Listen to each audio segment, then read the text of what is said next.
Good morning, traders, and welcome. Today is December 19th. My name is Charles, and this is the Pirate Traders live stream. We are going to talk about the ES, the NQ, and how they move through the two-way auction process. And the question on everyone's mind this morning, is today the day that the ES sees blue skies? That is today the day the ES makes a new all-time high. So the previous all-time high is still sitting up there at 48.08, left over from January of 22. And it sure looks like the market wants to give it a test this morning. Now let's give ourselves some context to understand what's going on so we're not just overly bullish at the wrong time. The market has had a ton of momentum to the upside. A lot of momentum. It has spent a little time bouncing off that momentum here and there. But for the most part, it has been almost nonstop. Now we know, in hindsight, that the target is those previous all-time highs. So once we test them, there's a very high probability the market will run out of steam. Obviously, there'll be a bit of short covering. There'll be a little pop. But the probability that the market can stay up here at all-time highs after this much excess gets us here is a little less. So that is the main focus for today. What happens when we get to those all-time highs? Do we just look above and fail, or do we bring in new buyers? That would be something that would be happening over the next few days. Intraday today, we're just focused on support and resistance. So the first order of business for the market is to see if it can get above yesterday's high. Can it get above 48.02? If it can get above 48.2, can it turn that into support? If it can get above and turn it into support, we would look to test that all-time high at 48.08.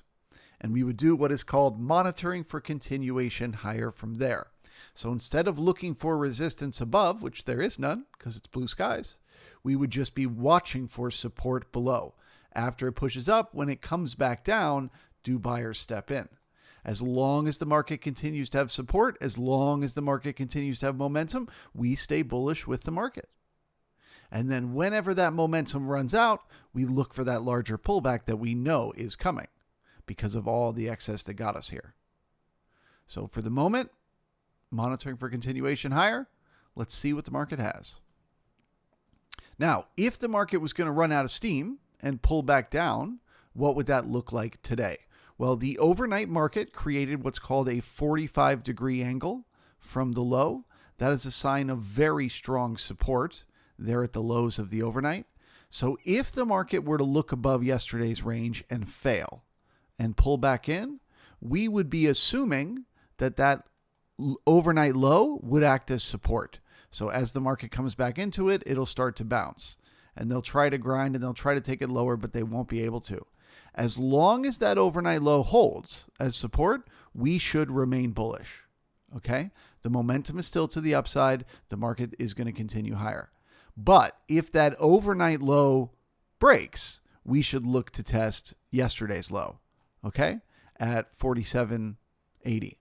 If we get below yesterday's low, that is a sign the momentum to the upside is over and the market is likely ready to either have a larger pullback with price or spend some time going sideways in a range. So for the market to stay bullish this morning, it pretty much has to hold that overnight low. As long as it does, we should be a bull. There's a giant magnet saying, come on, baby, give me a test. Just above price.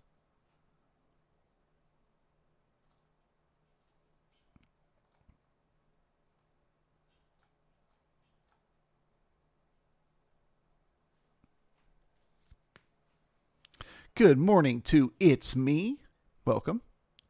Andrew G in the house. Juan is here. David. Salute. A little morning coffee cheers. There you go. Grizzly Bull in the house. David G is here. Bust a Move. Nap. Arjit. The Donkey. Jay. Jack. Mackie Max. Nor. 777 Athletic. He says Bookmap looks liquid.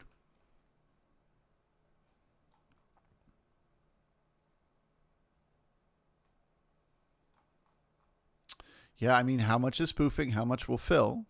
Always the question. But yeah, I'm sure there's some profit taking at all-time highs.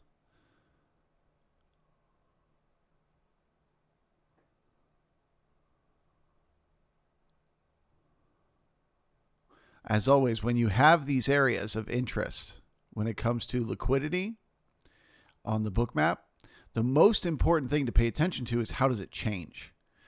Do the orders just stay there? Is there like a big, thick, tons of liquidity sitting there just waiting?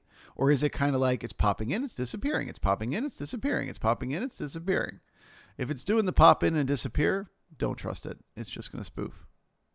But if you've got some good, strong liquidity that's just sitting there and it's not going anywhere, that might actually want to fill. And of course, you use the heat map to see those changes.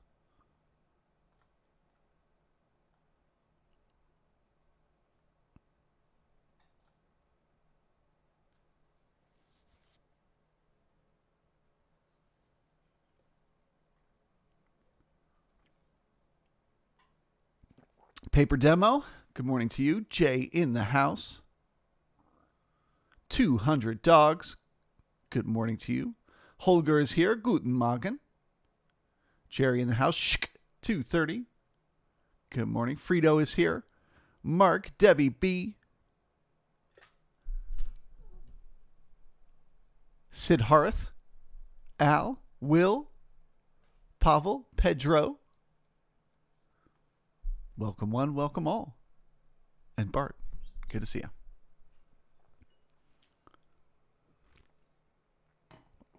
All right, so those of you just piling in right now, because everyone is pushing that thumbs up button and it's just telling the YouTube algorithm, hey baby, send new people to Charles. We are seeing the overnight range as a chop zone. That is the area between the overnight low at 47.88 and the overnight high at 48.04. We're seeing that as a chop zone, but we are bullish as long as we remain in that chop zone because we assume the market is going to find support and turn around to test those all-time highs around 48.08. If the market breaks below the overnight low, then we'll start to get bearish. But for now, we're just looking for those buyers to step in.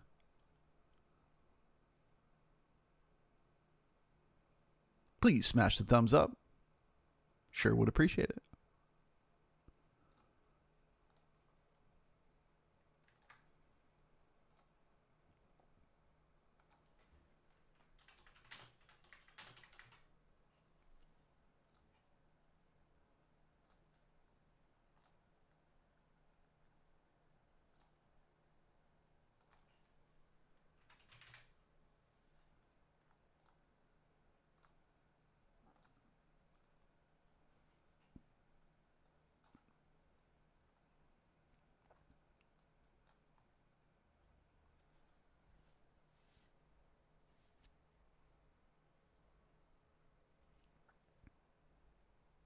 Good morning, Suresh. Fred said he smashed that like. Appreciate you, brother. Malang in the house.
Let's take a second to talk about the NQ, which has just been a momentum factory as of late. So the NQ continuing the momentum yesterday, trending higher all day long intraday and continuing the trend on the daily. So for those playing the home game, you've got a massive gap up.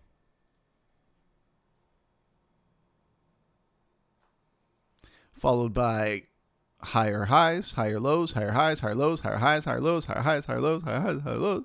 And once again today, a higher high on the daily. So that momentum is just continuing on the NQ. So there are two things that will give us a signal that the momentum could be running out. This is on a day time frame, so not intraday, but from one day to the next. The first thing we will look for is a day where that momentum stops, where we no longer make higher highs or higher lows, right? Or a day where we no longer have either higher value or overlapping to higher value. So as crazy as it seems, as much as you might be telling yourself, the NQ can't keep going. It can't. It just can't. If you remember trading in the bull market, if you remember trading in blue skies, you will remember it will shock you how far they can push it. When the market has momentum and there's no resistance above, all you can do is monitor the momentum. All you can do is monitor, do buyers keep stepping in every time the market dips? Does every time the market pushes higher, does it bring in new buyers? And that is what is happening here. Market gapped up, that brought in new buyers. The push up brought in new buyers. The push up brought in new buyers. The market got a dip, brought in new buyers. It spent a day going sideways, brought in new buyers. It's just everything it does brings in more buyers again and again. That is momentum. So don't fight the momentum on the Q. Wait for it to run out. When you see lower highs or lower lows in the daily, or you see value either inside the previous day's value or overlapping to lower, then you'll know the thing is running out of steam. But until then, momentum. All right, so the question on the NQ's mind right now, they got above yesterday's high. Can they turn it into support? We'll just call it the halfback right here, around 16,970. Can they turn that area into support? If so, we look for continuation higher. If not, chop inside the overnight range. So same as the ES, they got good, strong support around those overnight lows, 16,915s. So we would look for the market to hold that level if it's going to keep this momentum going.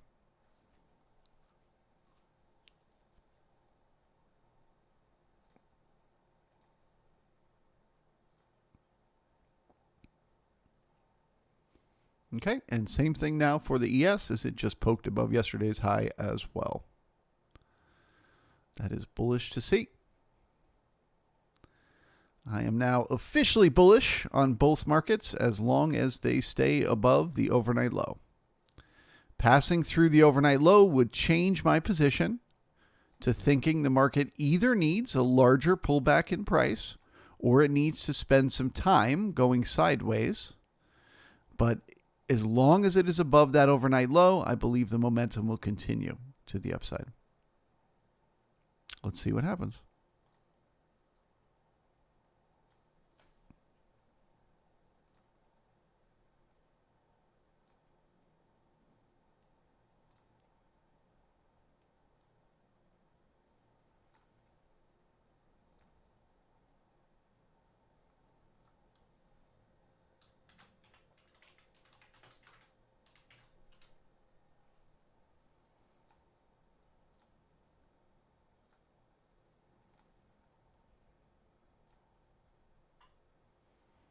So the next question I'm asking myself, can the ES turn the overnight high at 48.02 or the halfback currently at 48.01 into support for continuation higher? Or do they fail and we pull back into the range for more chop? Can they Hold it.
T says, can you describe how you create a thesis for a rotational based trade back to the POC once the market has created cessation? And is there a market environment where you wouldn't take a rotational trade, such as this current market where it's extremely bullish? And lastly, if the market creates a trend and then creates cessation and breaks the opposite end of the initial balance, would you look for rotational trades? Okay. So, T, I'm going to give you my best answer that I can give it to you as best I can give it. So, every time I'm taking a rotational trade, that is a specific category of trade. So that says first the market began the day in an initial balance. So it spent the first part of the day grinding around, the first hour. Then it picked a direction. It either broke the initial balance high or it broke the initial balance low. Let me just draw this on the screen so you guys can follow along. So let's say, it grinds around for the first hour. Let's say it breaks the initial balance high and it begins to go higher. Okay? So then I see it as a trend. At that point, the only types of trades I take are trend trades, as long as the market is trending. Now, if one of the TPOs, that is one of the 30-minute time periods, dips below the previous 30 minutes TPO by at least a point, I call that cessation of the trend. I see that as a sign that that momentum is over. So at that point, I no longer look for trend trades. I'm no longer a trend trader. I am now a reversion to the mean trader, or what you're calling rotational trades. Okay? So all that means is the signal of cessation is a signal to change the type of trades I look for. It does not mean I have to enter trades. Okay? So all that tells me is the type of trades to look for. Yesterday, for example, when the market got cessation, it got cessation twice. The first time it got cessation, I was live streaming and I said to my community, we got cessation. I now see the market as rotational and we'll be looking for those reversion to the mean trades. However, I would not take a trade at the high because of the momentum, and we had left behind a low volume high at the time. I said because of these signals, I would not try to take a trade back to the POC right now unless the market tried to break out and then failed and it had to look above and fail, in which case I would. Okay, so the market tried to break out again. It pushed a little bit higher. It had to look above and fail. It pulled back in and then it rotated. So you can absolutely choose not to take a rotational trade just because the market got cessation doesn't mean you have to. You can always give yourself a context. So I can't tell you right now what the context would be every single day for every single trade that I ever take. But just know when the market is trending, I'm looking to buy support and take profits into resistance if it's trending higher, or sell resistance and take profits into support if it's trending lower. And if it's rotational, meaning we have gotten the signal of cessation, I am looking for a reversion to the mean trades. Now, about 20% of the time, the first cessation doesn't work. It doesn't actually lead to rotation. The market just keeps trending. In that 20% of the time, I am using my ability to read a chart and to determine that this is probably not a good one to take the rotational trade. So I'm thinking of it as rotational 100% of the time, but I'm using discretion to choose which of those times I enter trades.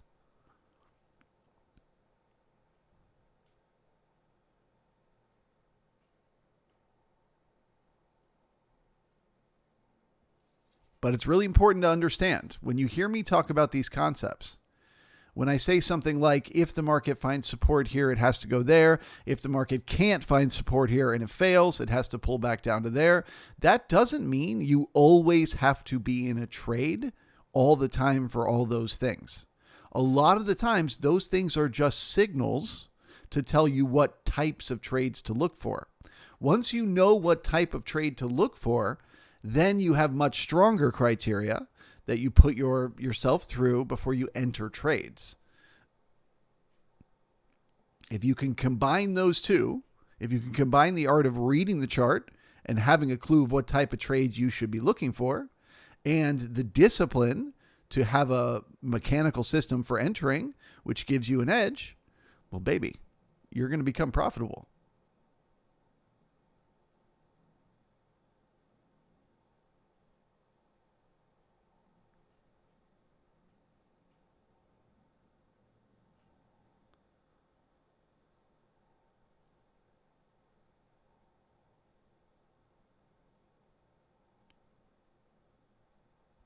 Speaking of an edge, what's our edge in this moment?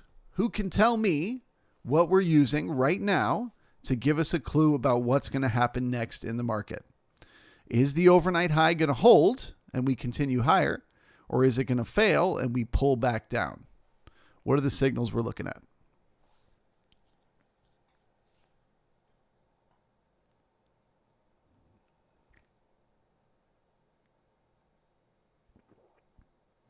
Anyone? Come on, we got 128 people hanging out.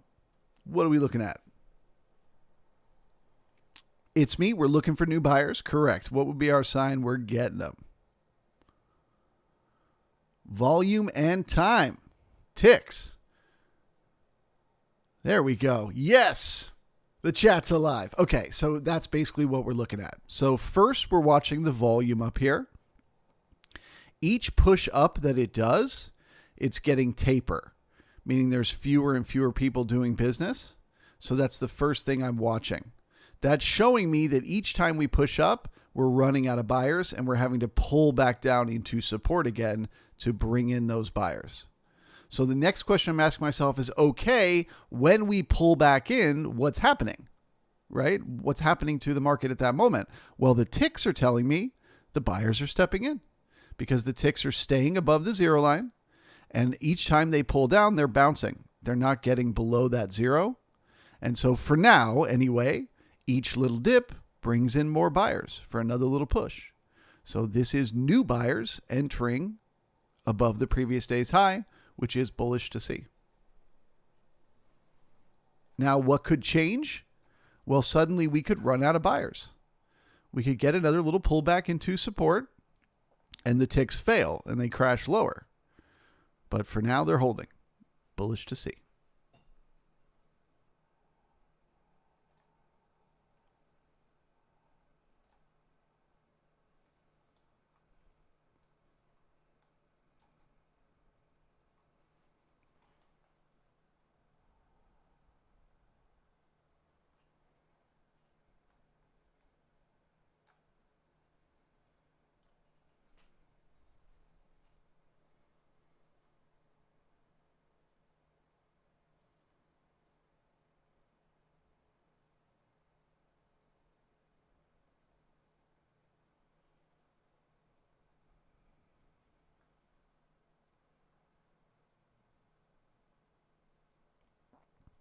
Dun dun.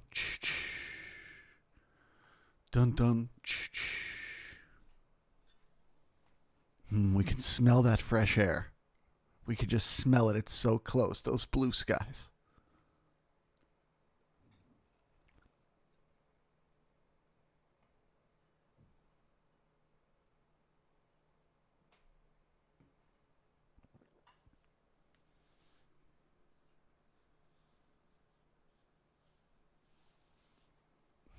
John, fresh, salty air. That's right. Arr, that's right.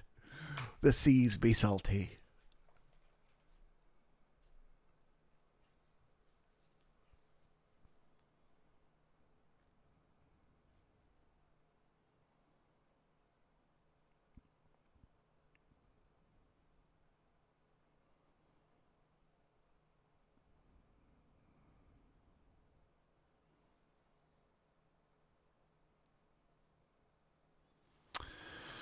Richard says, I'm new here. Is there a separate room for NQ? There is not. It's just me. I'm here. I'm by myself. But yeah, just keep reminding me and we'll look at NQ. So NQ currently holding the support at yesterday's high, and it just tested the overnight high. So again, new all-time highs. Boo, boo, boo, boo, boo on the NQ. Congratulations, NQ. Now the question becomes, can they hold it? Can they hold the halfback at 16,971? But being that we're so close to those all-time highs on the ES, I feel like that's the only thing that matters. The ES has got to test those highs. We've got to find out, is there profit taking? Is there short covering? What happens up here? And then we'll know what comes next. There it is. Ba ba da ba da ba ba ba ba ba ba. Ladies and gentlemen, may I introduce you to a new high on the ES.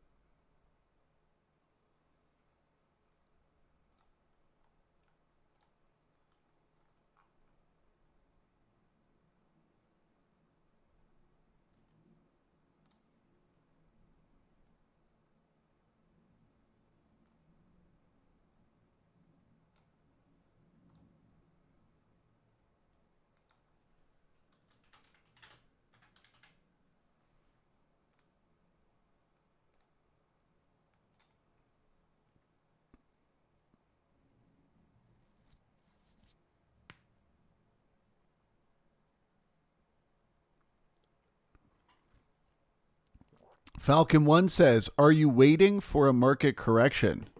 Yes, I absolutely am. So again, these things are happening on different time frames, right? So sometimes when, intraday, the market is trending higher, or day by day, the market is trending higher, you can kind of lose track of what's happening bigger picture.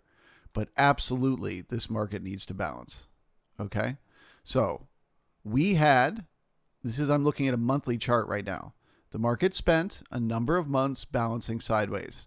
We just broke out of that balance here in December. Okay. So now we've gotten to the first spot where we might run out of steam, the previous high. I mean, that's just the market's got to figure out where to run out of steam somewhere. The traders who were buying this breakout,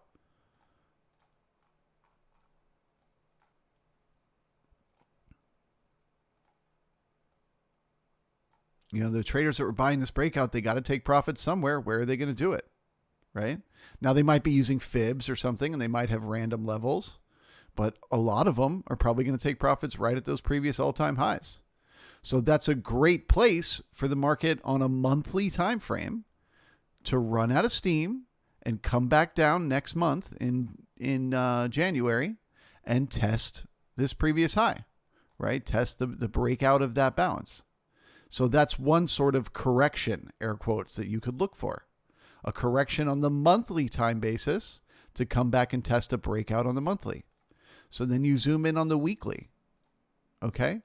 And you see the same thing happen again, where you had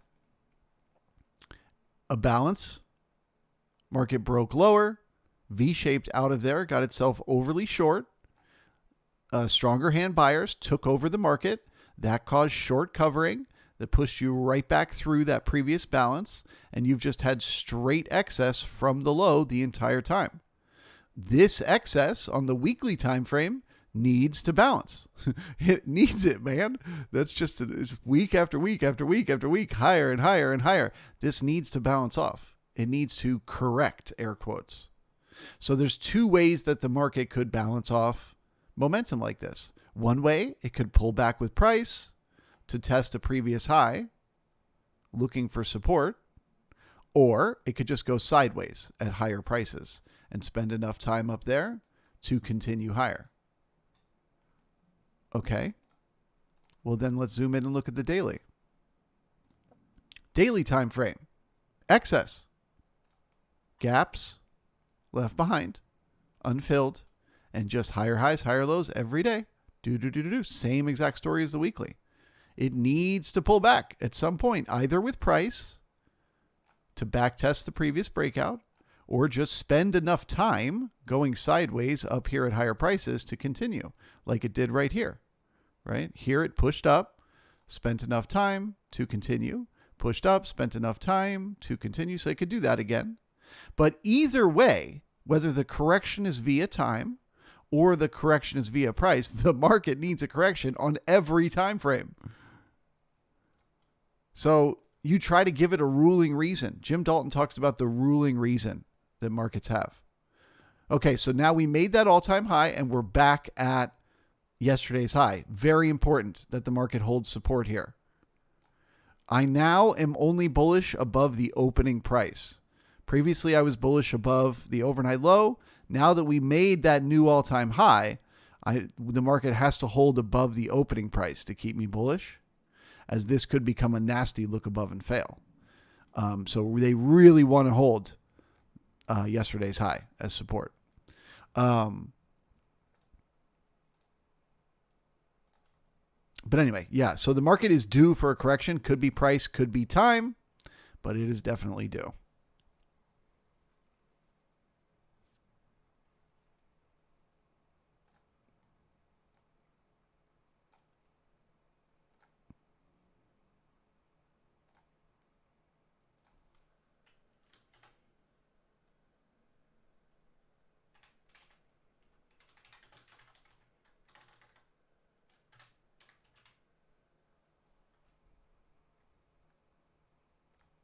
Oh, we were talking about ruling reason. Yeah, so Jim Dalton talks about this ruling reason, which is sort of like the overall reason why the market is doing whatever it's doing.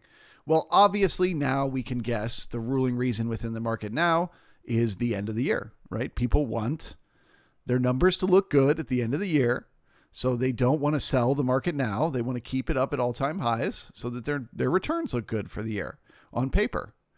So it would make sense if that's the ruling reason. If the market is way overextended to the upside, if we've had a ton of excess that needs to balance, but the ruling reason is they're waiting for January, well, then one can assume the excess can continue. And so we don't fight that momentum. We just let them, as long as they keep making higher highs and higher lows, we just assume they can keep making higher highs and higher lows.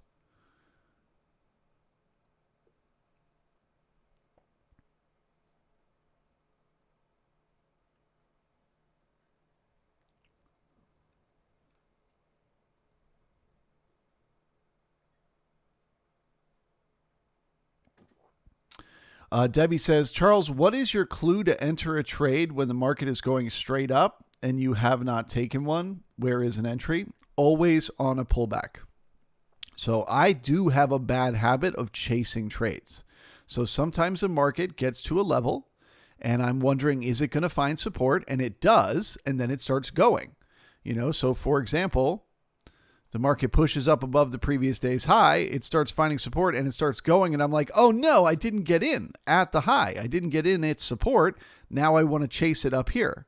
Well, what I have learned is if I'm looking at my stats over a series of 20 or more trades, it is never a good idea to chase, to buy it up there. So the way I think about trading now for every setup, every day, always, is either I get in where I'm supposed to get in. Either I buy the support. If that's what the trade is, if the trade idea is if the market pushes above yesterday's high and finds support, I'm long for continuation. If that's the trade, I have to buy it at support. So if I miss it and it goes without me, I let the trade go. Because when you chase, you limit your potential reward and you increase the amount of risk you have to take. And that's just never a good way to enter the trade. You instead want to buy at support when you can limit your risk with a larger potential reward.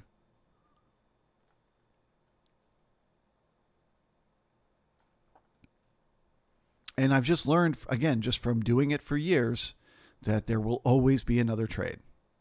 If I miss my chance, who cares? You wait another hour and something else will happen. There's always another opportunity. So don't chase those trades. The market's favorite thing to do is to use tempo to trick you into buying a high. It'll find support somewhere and then it'll just boop, boop, boop, boop, boop, boop, boop. It'll start shooting up. Of course, that's because shorts are covering. And then FOMO buyers will be like, oh my God, it's going so fast. It's going so far. I have to get long. And then they buy up here. And then it's like, right back down to support once again. And then now you're trapped. You're stuck in that trade. You're seeing support. You're like, oh, good. The market's finding support, but you're already at a massive loss. So psychologically, it's fucking with you. Whereas if you just said to yourself at that moment, let it go. I missed it. I'll just put an order in at support. And if it comes back, great. Then boom, you fill. At the moment you're seeing support, you're at your entry. You don't have any emotional effect. So the edge is always in waiting for the pullback.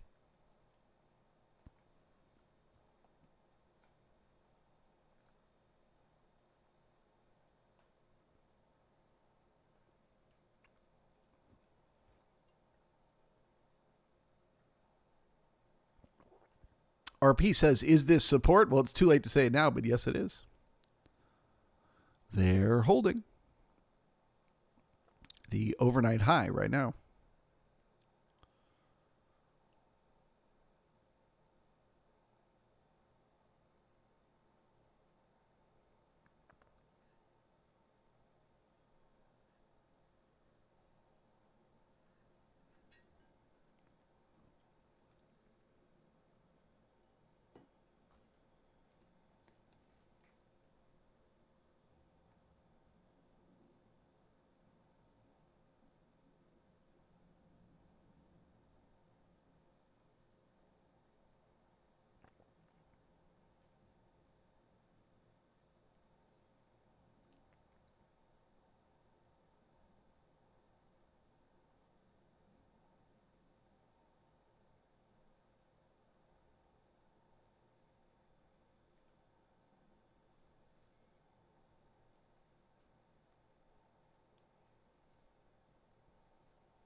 Richard says, do you use something besides volume profile for determining support? Yeah. So first off, the chart that you're seeing over here on the left side of the screen, that is both volume profile and TPO charts. So that shows me the areas where the market trades the most volume. But it also shows me the areas where the market spent the most time. That is the areas where you see the most letters overlapping each other. So both of those things, and in particular how they relate to one another, is the best signal for support and resistance. So if you have areas where the market brought in a lot of volume in the past, that is almost always going to act as some kind of support or resistance. But if you have areas where the market has brought in a lot of volume and it has spent a lot of time there, that's even stronger. It is stronger of a magnet that it will need to be tested, if the market's coming back on a pullback, and that it is even more likely it will work as support on the bounce. Okay. So time and volume is a really important thing. And then I also use the market internals, which is this screen you see back here. This gives me an idea of momentum. What is happening with the momentum on the underlying shares. And that also gives me a clue of support or resistance. So if the EF stepping in, by looking at the market internals, I can see, are there people buying the underlying shares at that moment? If those two are happening at the same time, support on the ES and support in the underlying shares, well, then I know a bounce is likely. And then lastly, when I'm using the Bookmap, I'm looking for areas of large liquidity where the liquidity doesn't disappear the moment you test it. So if you've got a big node of liquidity and the market pushes up into it and it just bounces, but the liquidity stays there, the color stays the same color, well, then that's resistance. You know what I mean? And that increases the odds that will act as resistance or support. Whereas when the market pokes up to it, it instantly disappears. Well, then you know it's just going to spoof and the market will keep going.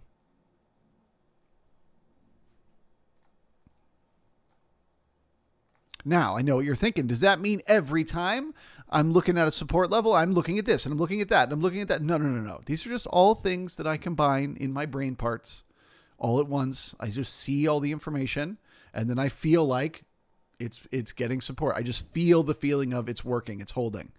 But those are all the pieces of data that are affecting my brain at that moment.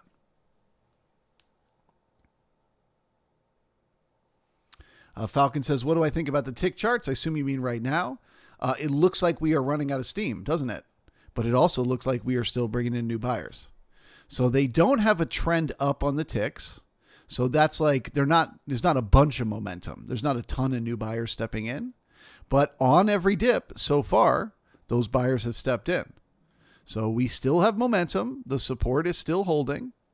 We should just monitor for continuation. Now, if the ticks continue to stay below the zero line, then we can assume the next time we come to test support, it might break through. And then that will be the high, and we'll pull back down into yesterday's range. And then we'll start monitoring for continuation lower. But for the moment, let's just give the ticks a second because they have continued to bounce every time so far. And as long as they keep doing it, they have the momentum. You could do this all day. Candle pushes up, comes back down, pushes up, comes back down, pushes up, comes back down, pushes up, comes back down. You could do that all day. And by the end of the day, the ticks have basically just been sitting on top of the zero line while the market's been trending higher all day. And it could start off looking like this. So that's how I see it.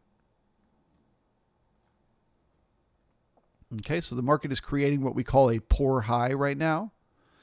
A poor high is often an area where the market will reverse and push back down, but then get support and come back through and continue higher. If it just immediately pushes through, that is more bullish to see.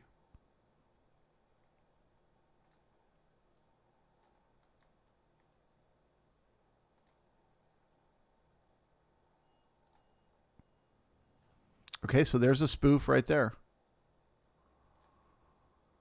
See all this liquidity that was waiting, and then when price came up to it, boop, it just was like, nah, peace out. Didn't fill. It was fake. Now let's see if it happens at 48.09.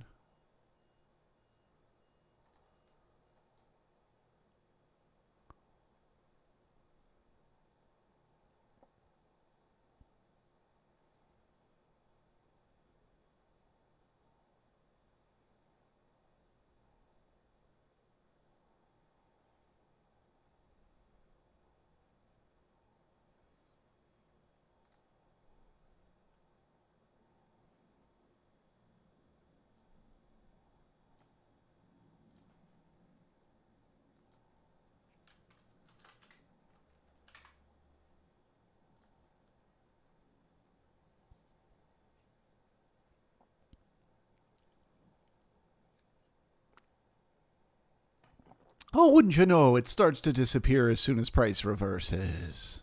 So you see that? Price starts to reverse and the liquidity starts to disappear. The color gets lighter.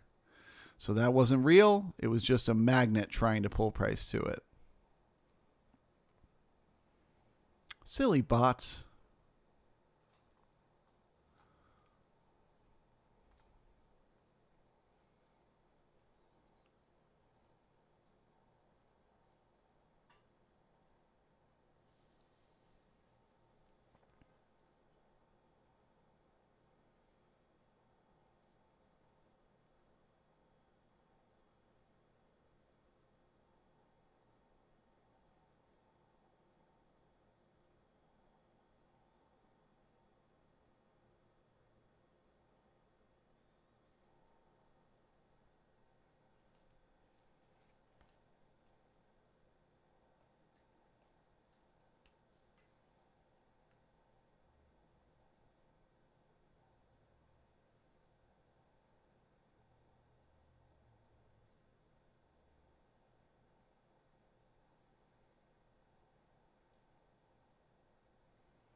Okay, so an immediate repair of the poor high without any significant push away is a little bit bullish to see.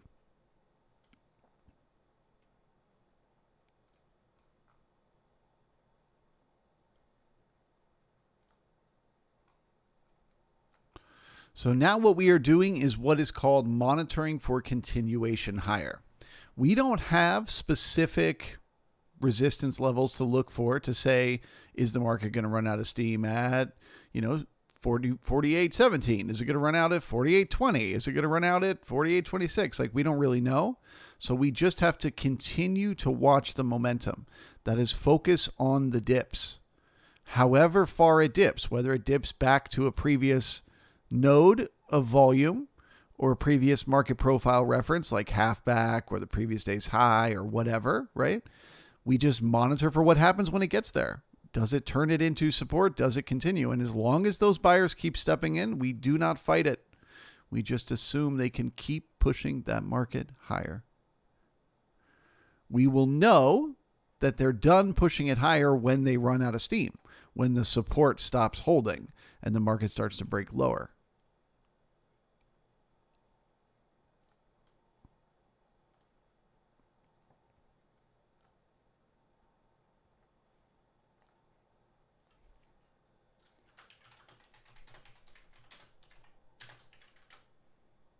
Can they hold it?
Henry says, no sound?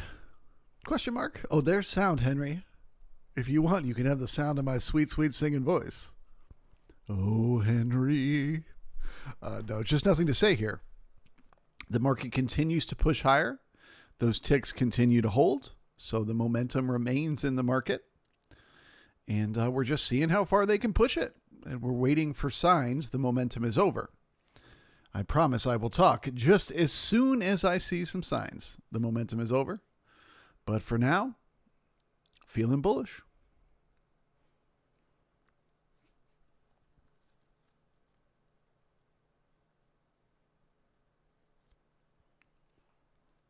For what it's worth, looking at the ticks here, it is bullish that they are holding the zero line, that they continue to bounce off of it.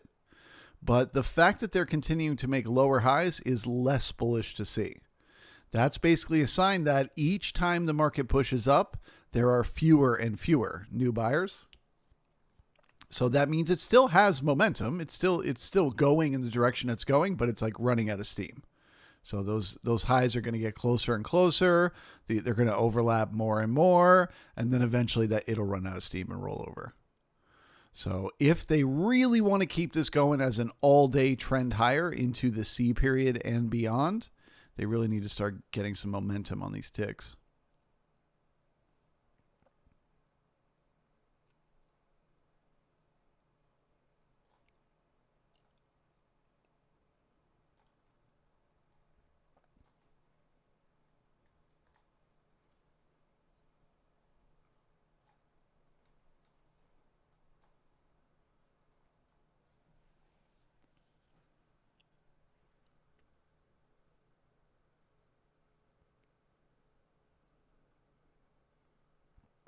Grizzly Bull.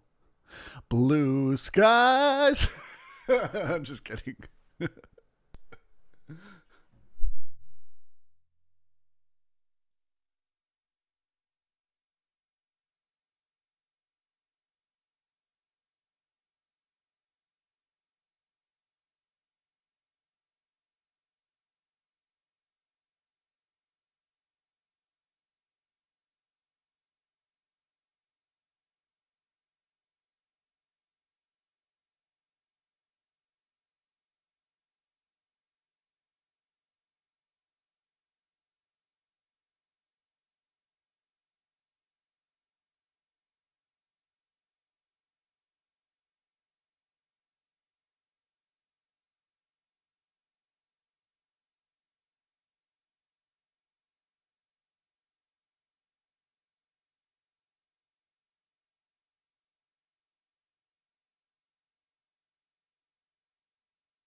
All right, so we got some serious tug of war happening at 48.11 here.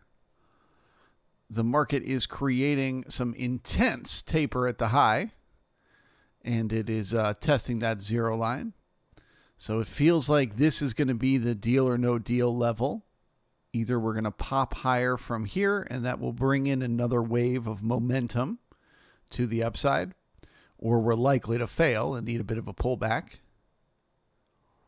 into support. Let's see what happens.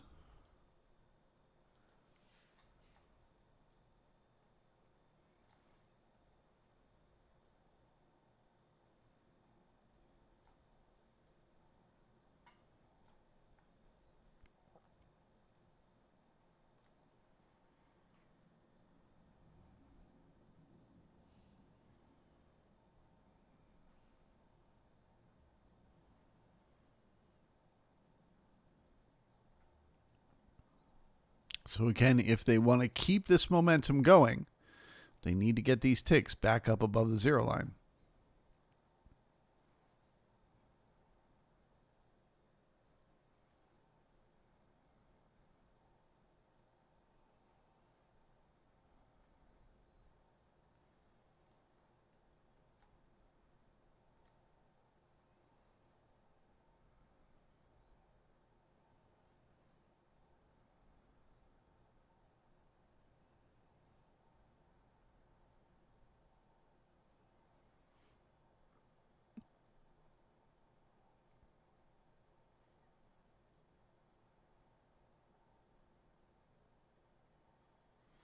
Richard says, do you figure into your trading plan the type of day besides obvious trend?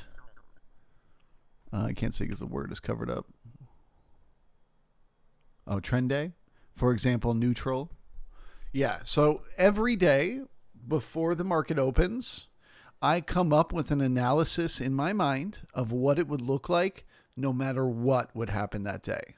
So if the market was going to go higher today, what would that look like? If the market was going to go lower today, what would that look like? If the market was going to have a neutral day and just go sideways, what would that look like? Real quick, we just created another poor high. So I will say the same thing here that I said in the B period when we created a poor high. The higher probability is that the market will push away from the poor high right now, coming back to backfill these two single prints we left behind at 48.09. It will then find support and come back through if it gets the push away. Now, if it doesn't get the push away and it immediately just pokes above the high, well, then that's a sign of momentum. Good, strong buying right at the high. So let's see what happens. Do we get a push away or do we immediately repair?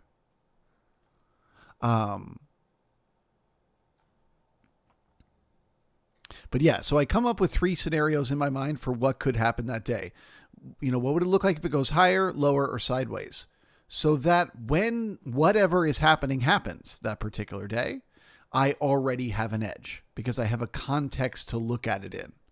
And then knowing whether the things I thought would happen are working or not tells me if I'm in the flow of the market or not. So for example, if I thought the market would open, push above the overnight high, and then come crashing back down, right? If that's what I'm thinking is going to happen, and that's going to be my signal that the market is going to have a sideways day, and it's just going to chop all day long. But then when the live market opens, the market pushes above, the overnight high, and it doesn't crash back down. It finds support. It brings in buyers up there, which is what it did today. Well, then I know my narrative was wrong. I know that my thought that we're going to go sideways for the day is wrong, and instead we're trying to go higher for the day. So I always come up with a scenario. If the market's going to go up, where would it go to? What levels would it go? Where would it find support? What would happen when it gets there? And vice versa. So that when whatever happens, I know what's going on. Even if I'm wrong, even if I think something's going to happen, by knowing how it would happen, when that doesn't work, I know I'm wrong.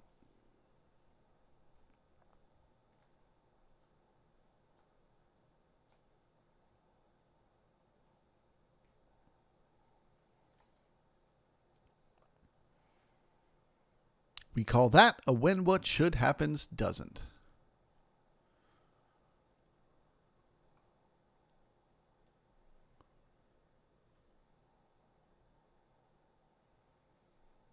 Okay, so we are getting that push away from the poor high. So we are now looking for support at the base of the B period single prints, 4809, or this node of volume just below that around 4807, or the halfback at 4805. We're looking for the market to find support at one of those three levels and then come back through the high.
Fred says, I'm waiting for those pullbacks. It's so hard to be patient. It is. And that's why so many traders fail. They learn the right things to do. They learn what are the right things, but they just can't help themselves from doing the wrong things. That's what makes it so hard, is that it's like a casino. You know, go to Las Vegas. You'll find out real quick that there is just something about when you walk in that casino, even if you don't like gambling, even if you hate gambling, there's just something about it. There's a freshness in the air. There's just something that makes you want to gamble. And you know you're probably going to lose money. You know most of the people that leave Vegas leave with less money than they came with, but you can't help yourself because it's just so exciting. There's so many bright colors and flashing lights and people around you are winning money. Oh my goodness. So they get you to participate. They get you to gamble even when you don't really have an edge. That is what the market is doing right now. It is using the time that it spends grinding at a certain level. It uses the changes of the colors on the screen. It's red, it's green, it's red, it's green, to convince you to do business when you shouldn't. But if you want to be successful in the long run as a trader, you have to think like the casino. You have to trade the statistical probabilities, not the excitement.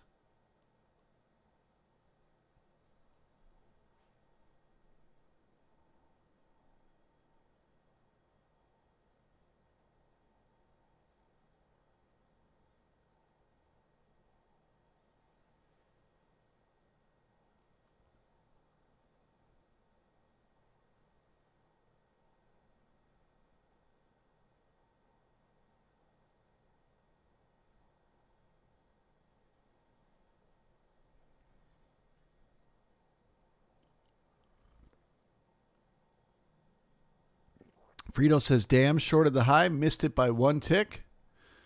Well, maybe don't fight the momentum.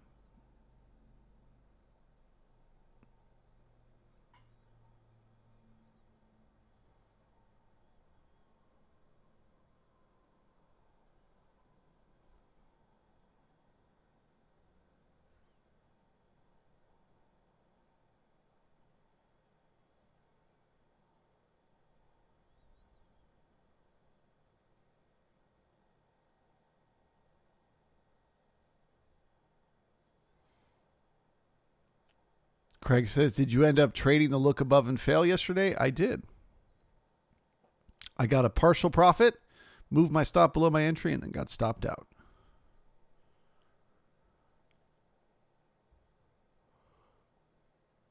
Made for a very boring day.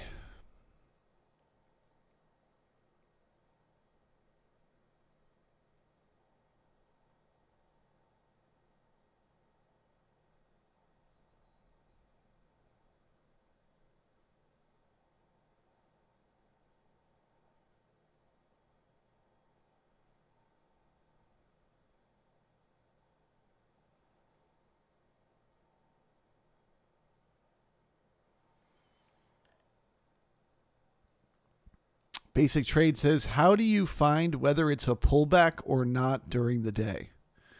So again, we always just have a context for understanding what's happening. So look at the chart right now. Do you see how I have a line drawn at 4,800 and I say bullish above that, risk of pullback below that? There's your context, right? Any pullback that happens above there is just a chance for buyers to step in. They still have the momentum. They're likely to step right in and keep the momentum going. Okay? But if we pull back below there, well, now all of a sudden, anyone who's been buying above yesterday's high throughout the day today, they all start to get squeezed all at once. And that can lead to what we call a liquidation break. So if there's a pullback above that level, I'm happy to buy it. I'm happy to stay bullish because the buyers are in charge. But I don't want to be buying a pullback below there because that could lead to a larger liquidation to the downside.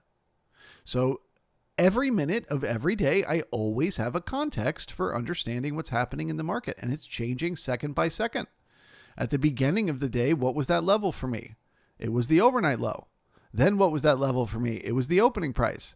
Now what's that level for me? This node of support right below yesterday's high. Okay, so by having a context to understand where should I be bullish, what are the things I should look for, and then seeing, oh, what's happening is happening. Good, I should stay bullish. This is what I expected, yada, yada, yada. Then you just always have a context to understand what's happening. You don't have to be right. You can be wrong. That's okay. As long as you have some sort of way of making sense of it, and then you know when you're wrong.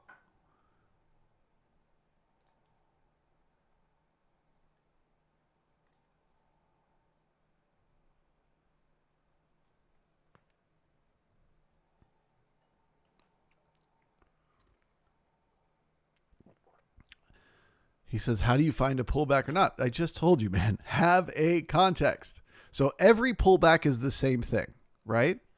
Price is pushing up into a level and it can't keep going. So it pulls back, right? That's a pullback. Once it pulls back, what you look for is support, a level where it bounces and it finds support. So when it gets to that level and it's finding that support, ask yourself the question, what's happening in the market? What is going on right now? If you know, you'll know what to do. If you don't know, then just step aside and wait until you do know. Seeing support or resistance is useless if you don't have a context to understand the bigger picture.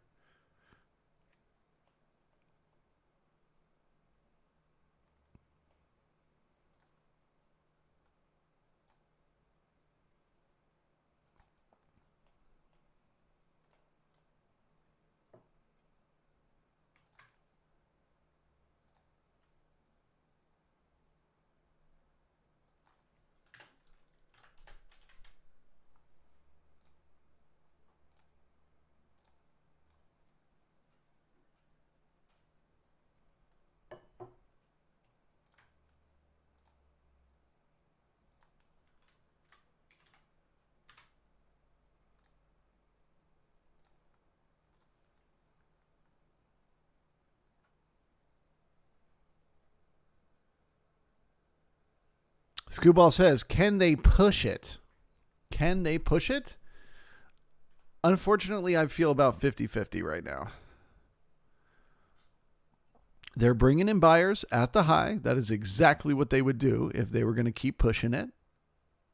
But the tempo is so slow and the volume is so low. It's hard to trust it.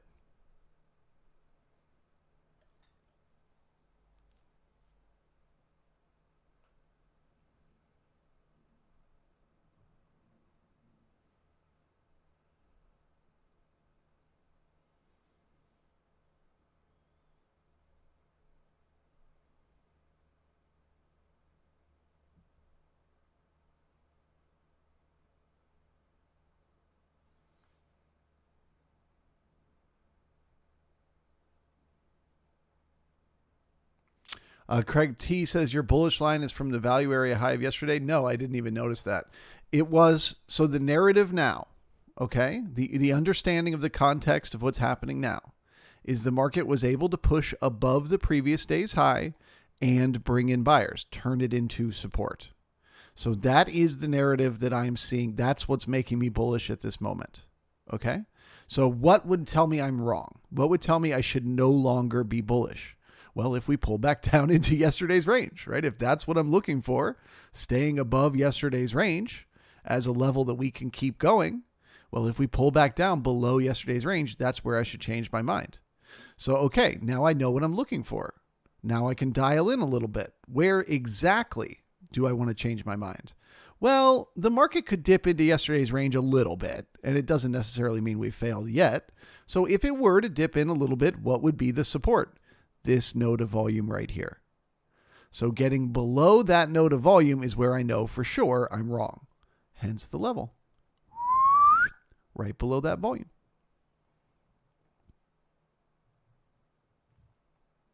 So if I was getting long anywhere in here, buying support, that's where my stop would be.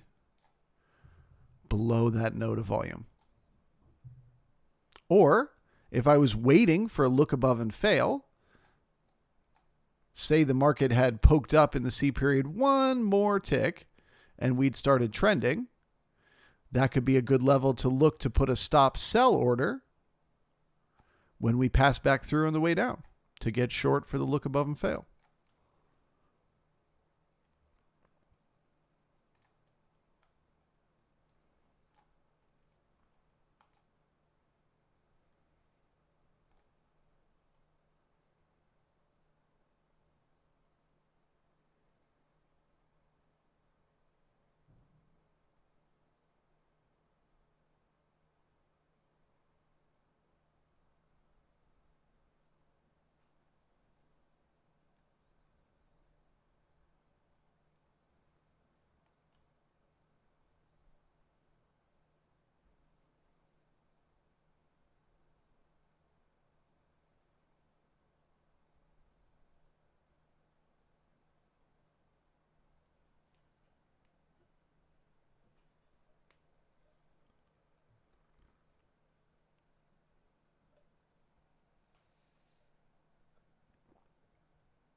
Screwball says the buyers are accumulating the sellers at the highs and some of the shorts will be squeezed.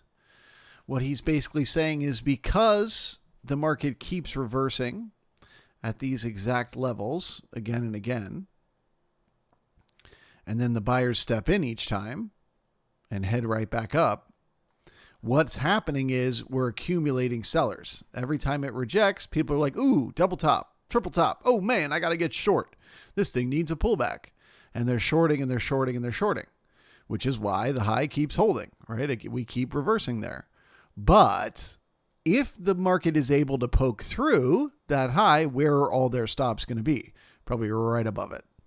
And so as soon as you poke through that C period high, boop, boop, boop, you get a little short covering, you get a little pop because you built up all those sellers that then get squeezed.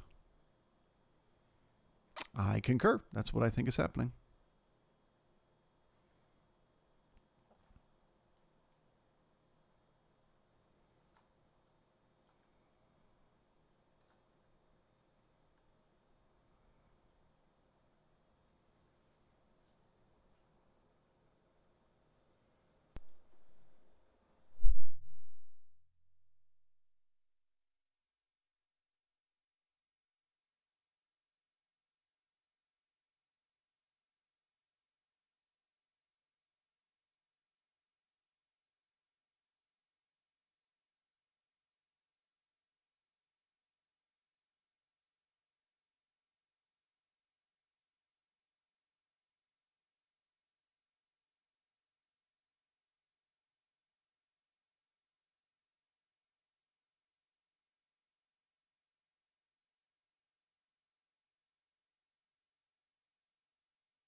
Okay, so they're grinding right on the poor high, trying to get a few more people short, get a few more stops up there.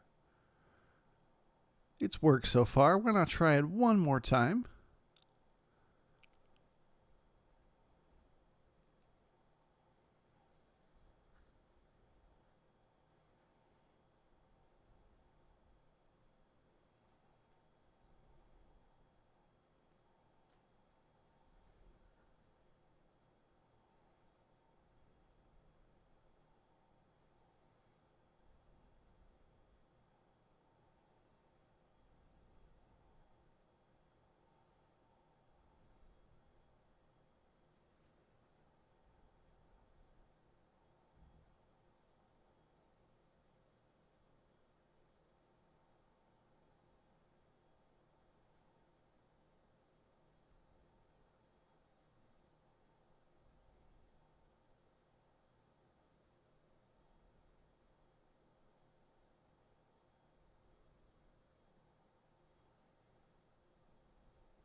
Dun dun ch ch.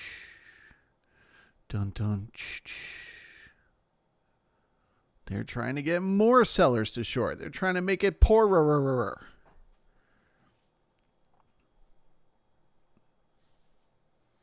all the more liquidity to squeeze once we poke through.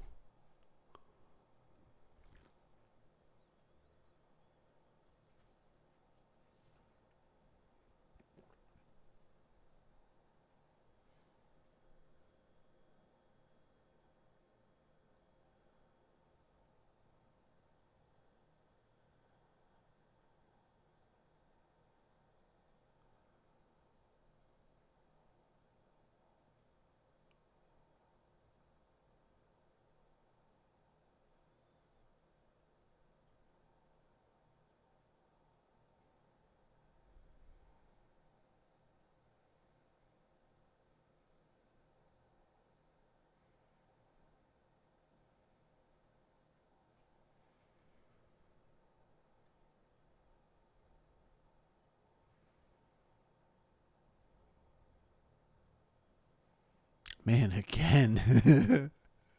Boy, they are really working that exact level, aren't they?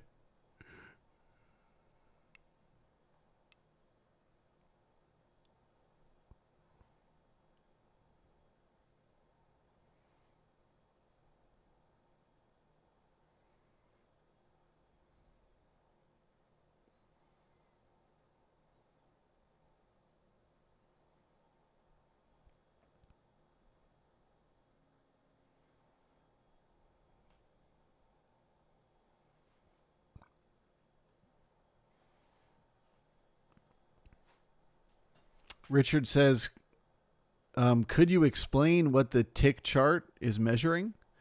The tick chart is measuring the number. Ooh, still poor high here in the D period. It's just a coincidence that we happen to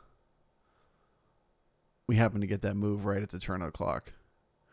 So the tick chart is measuring the number of stocks that are going up a tick versus the number of stocks that are going down a tick on the NYSE exchange. So if you're seeing the lines going up, that means there are more and more stocks that are getting bought on the exchange. They're going up. Their price is going up. If you see them going down, it means their prices are going down. The zero line tends to be sort of the who's in charge of the market level. So when it's above, it tends to be buyers are in charge. When it's below, it tends to be sellers are in charge. Okay, so that is a repair of the poor high and both the beginning and a continuation of the trend at the exact same moment.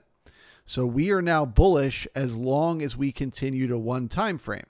So we want to keep the D period low above the C period low. It can go half a point below the C period low and we'll let that go. We'll pretend we didn't see anything and it's still trending. But if it goes a whole point below the C period low, that is the end of the momentum, the end of the trend.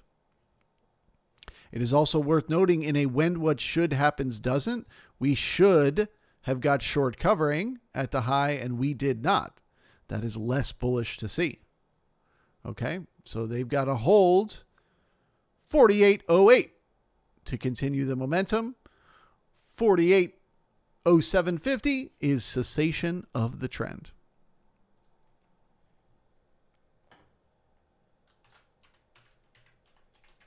Which means the end of the trend.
Okay, so you feel that momentum change, that little pop we just had higher and then followed by another pop. That's those stops getting taken out, those shorts covering.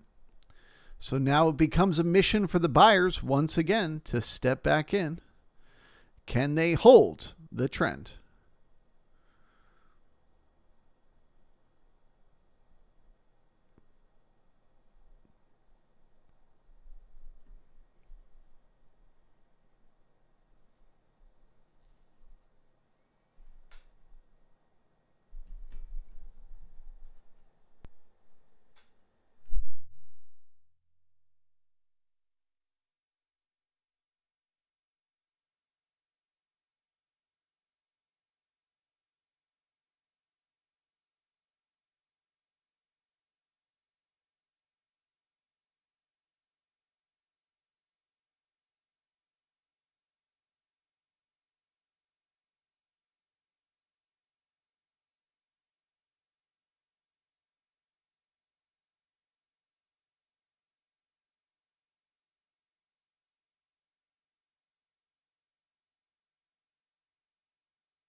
Okay, so for what it's worth, I've been sitting here waiting for this market to run out of steam, waiting for it to run out of momentum, waiting for those signals that it's ready to pull back down, and that is not what I am getting here.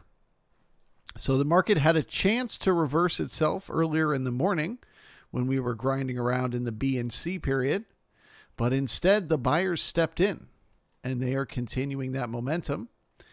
When I see that we have all this volume right here at the high, that makes me think that the market is going to continue to slow melt to the upside.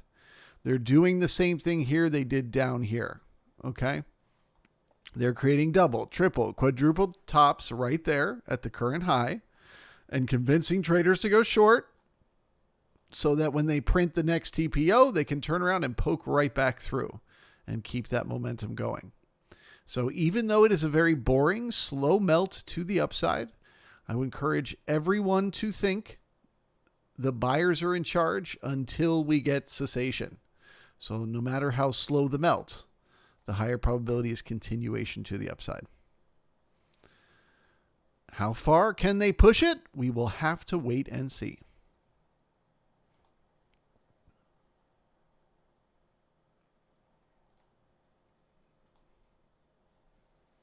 It's melting. It's melting up.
Screwball says bad taper.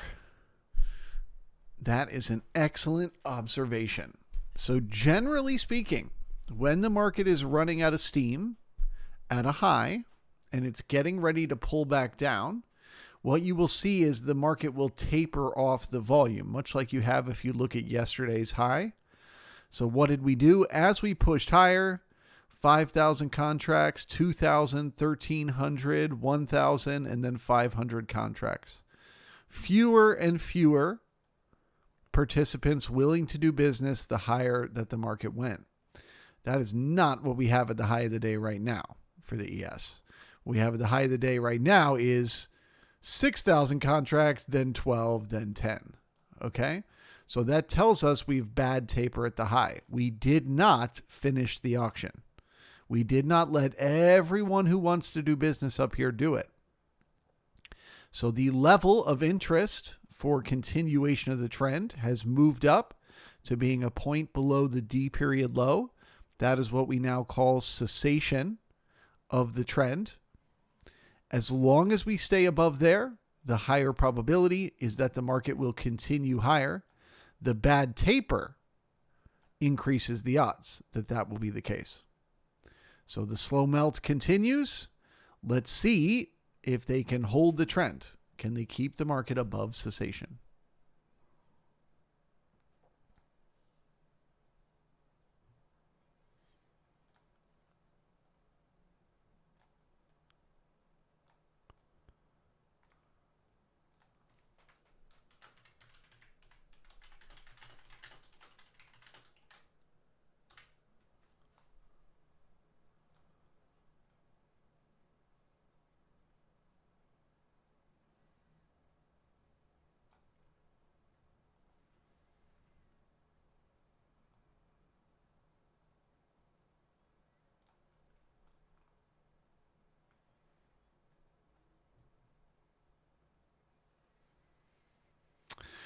All right, so with that, I am going to say goodbye to everyone here. Mark these levels down.